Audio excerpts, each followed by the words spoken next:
Family-directed aggression is one of the most emotionally taxing types of behaviors for folks to live with. I would say the top three, in just my opinion, are family-directed aggression, which refers to aggression directed toward human family members, intra-household aggression, which refers to aggression directed toward other pets in the home, and separation anxiety. And what those three behavior concerns have in common is that often it puts the human in a position of constant hypervigilance, or everything in your life ends up planned around this behavior.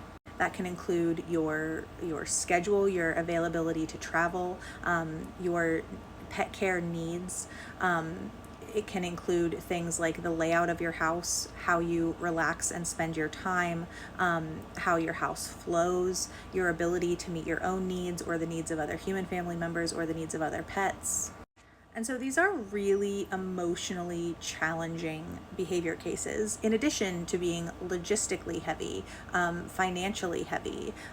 There are all of these other aspects that are true as well. So let's talk about family-directed aggression. I feel like I talk a lot about intra-household aggression, which is one of my specialties and one of my favorite types of cases to work on, probably because I have such extensive personal experience with it in the past. But family-directed aggression is another type of behavior that I work with quite a bit.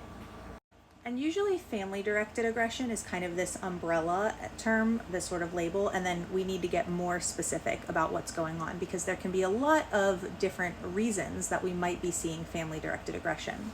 So we could have a situation of stranger danger, even with someone in the house. So I often see this when, say, a new dog comes home. And they have bonded and gotten comfortable with and trust certain members of the family, and just from the get-go are not comfortable with other members of the family. And this can show up in a few ways. Sometimes this shows up as, a dog that came home and wasn't as comfortable. It's often with men. Wasn't as comfortable with men, and folks thought, oh, he just needs some time to adjust, and then that adjustment doesn't come. Sometimes it shows up as the family member in question, the family member who is sort of the target of the aggression, maybe wasn't in the household initially. And that can mean I've seen cases where that person was like out of town, or otherwise out of the house for the first few weeks. And sometimes, especially with dogs with like anxiety disorders, you'll see that they may get very comfortable with the people that they met in those first few days or those first few weeks, and then everyone else is scary. And so that can include members of the family who weren't there during that initial process. Sometimes, although I do see this less often, but sometimes something scary happens with that person, and then that specific person becomes associated with the scary thing that happened. And this certainly doesn't have to mean that anyone did anything malicious or even intentional. This can be something like a broom fell over, and the target family member was in the room, and now that person is scary. That's especially true for dogs with dysregulated nervous systems who have low resilience to stress, who maybe are more likely to have sort of that single event learning.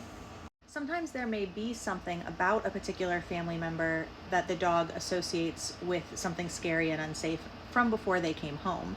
Sometimes it's just you are a man. Sometimes it's you are a child.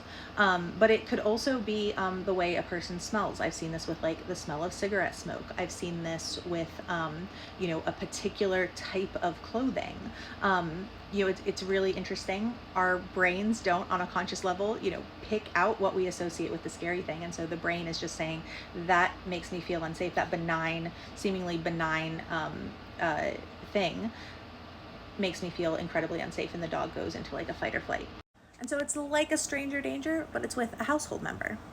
We could also get more specific. This could be related to children. That is certainly a whole subset of family-directed aggression, is when aggression is being directed toward children.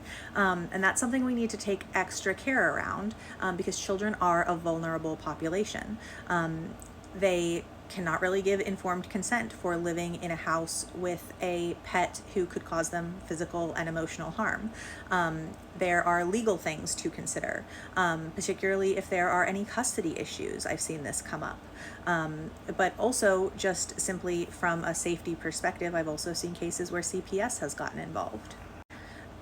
Children are also, depending on the age, a lot less able to control their own behavior or to understand how their behavior might be dangerous, to read body language, to not end up in situations that are dangerous. And so all of that falls on the adult humans to manage.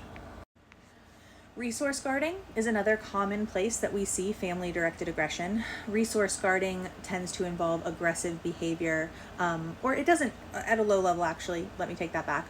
Resource guarding doesn't have to involve aggressive behavior. Usually by the time we start paying attention to it, it involves aggressive behavior. Resource guarding can also be like taking the toy or the bone or whatever and moving away. That is a guarding of the resource. Typically, we start to pay attention to it and we put it under family-directed aggression when we're seeing aggressive behavior. Resource guarding can be very nuanced. It's very individual. From what the dog is guarding, so the dog may be guarding access to people, access to comfortable spaces, their own personal space, toys, shoes, food, treats, anything, stolen items, vomit. The list goes on. There's really nothing that is off the table. But it can get even more specific than that. So for example, you might have a dog who only guards against certain family members. Some dogs certainly might guard against people, but not other pets, or vice versa. Some dogs might only guard with their family, so they don't guard against people they're unfamiliar with, but the more comfortable they get with a person, the more likely they are to show aggressive behavior. And vice versa. Pretty much every variable in resource guarding can go either way. But because of that, because sometimes it's only with a specific person, or because it's only within a specific context, or because if it happens with family members but not outside of the family, sometimes that adds like an extra emotional layer of not only is this happening, is this aggression being directed toward the family, but it feels bad that it's not being directed toward, like you're like, I'm glad you're not biting strangers, but also I love you. Why are you biting me? So resource guarding can absolutely be can be sort of a subcategory of that family-directed aggression. Conflict aggression is another label that we might use to describe a certain subset of family-directed aggression. Conflict aggression tends to refer to dogs who aggress in moments of conflict. And that's a terrible definition, right? I'm using the word to describe, and everything I've already talked about technically is also conflict. But we tend to talk about conflict aggression in moments where we're trying to get the dog to do something and they aggress because they don't want to do it or can't do it or are uncomfortable doing it, etc. So we tell the dog to get off of the sofa and they aggress. We try to push the dog into their crate and they aggress. We tell the dog no, and they aggress. I see this particularly in dogs who have associated the word no, or it could be any other word or action, with something very aversive. And then they say, you can fuck right off with that. So generally in those cases, we're looking at ways to reduce conflict. And in some cases, it really depends. Again, this can be quite a spectrum in itself, but it really depends. Sometimes it's about saying, oh, well, the animal needs this, so let's make sure they have this, either in this way, like this is fine, or in another way that meets everyone's needs. Or we might say, this isn't super sustainable. I need X to be able to happen. How can we get the dog comfortable with X? I often see pain comorbid with conflict aggression. Now, pain is often comorbid with aggressive behavior, period. Very, very common. But I especially see this with conflict aggression, particularly in instances where we're trying to like get the dog to move from a spot where they already are, whether that's like get off the sofa, or like we're trying to get them to go outside to go potty, or we're like physically handling the dog in that way.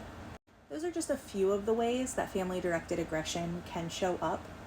It is a really emotionally taxing behavior concern, but there is hope, there is help. I think the biggest hurdle is finding appropriate help, evidence-based help, that's not going to actually make the problem worse, either immediately or down the line. There absolutely is